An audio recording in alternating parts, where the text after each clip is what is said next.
Victor Davis Hanson is a senior fellow at the Hoover Institution. We're always grateful to have him on the show. Professor? Yes. Good to see you tonight. tonight. Good to be here, Tucker. So what should we look? This is happening everywhere. At first, they told us it was the Confederacy was unacceptable. Of course, most Americans don't support the Confederacy, but that we needed to take those statues down.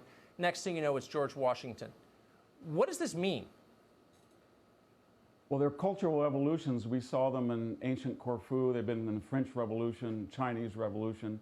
They always have a minority of the population. It's not about the icon, the statue. It's about humiliation and power. So if you're going to take down Teddy Roosevelt at the National Museum, why don't you go up to Mount Rushmore and blow Teddy Roosevelt up? But you don't want to do that because the people in that area of the Dakotas might resist. Or if you really want to get rid of Robert E. Lee's head in Washington, why don't you go to Stone Mountain, Georgia, where we have the largest bas relief in the world, and attack that?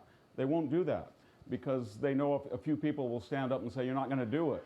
And, you know, this has been empowered by a lot of conservatives who say, well, the Confederates were racist, and I just want them gone, as if that's going to end it. And I don't want the mob to do it if it was just on a vote of the city council. But think of the logic. It's the mob says back to them, well, if you want it gone, why waste the city council vote? It's sort of like the Soviet Duma has to ratify a prejudged conclusion. And it's not let the city council come to any conclusion they want. And then we get these personal agendas in it. Suddenly the CEO of Chick-fil-A, who's been the subject of a gay marriage boycott in the past and has had looted stores, all of a sudden he says he wants to, wash the feet of African Americans, and he's basically saying, what are you going to do about Wendy's? What are you going to top me, McDonald's?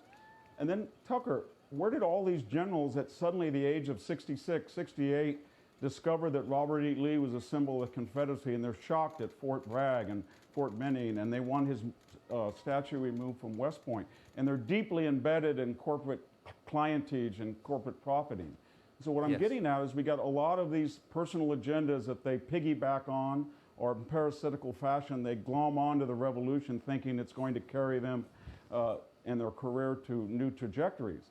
And you know, finally, we're looking for one brave woman, a few brave men to say it's not going to happen anymore, you're not going to do it, come into my neighborhood and you're not going to like what's going to happen, or one brave mayor. We haven't had that.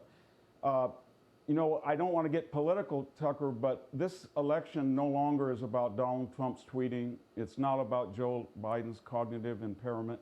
It has nothing to do anymore with the lockdown, the virus, the economy, foreign policy. It's a existential question, a Manichaean choice between whether you want civilization and you believe that America doesn't have to be perfect to be good, and we're not in its third century going to destroy all that people died for, or you feel it was inherently flawed with a cancer and we have to use radiation, chemotherapy, and kill the host to kill the cancer. And that's the choice we're looking at. And I'm going to vote for civilization. Yeah. Well, it's our only option. The Republican Party is our only option. Speaking of a flawed option, but there's no other. And you're absolutely right to point out that flag officers, the Pentagon, wholly captured by the left. And I think conservatives have been very slow to pick up on that. Unfortunately, it's true and it's scary. Professor, thank you so much for coming on tonight. Thank you.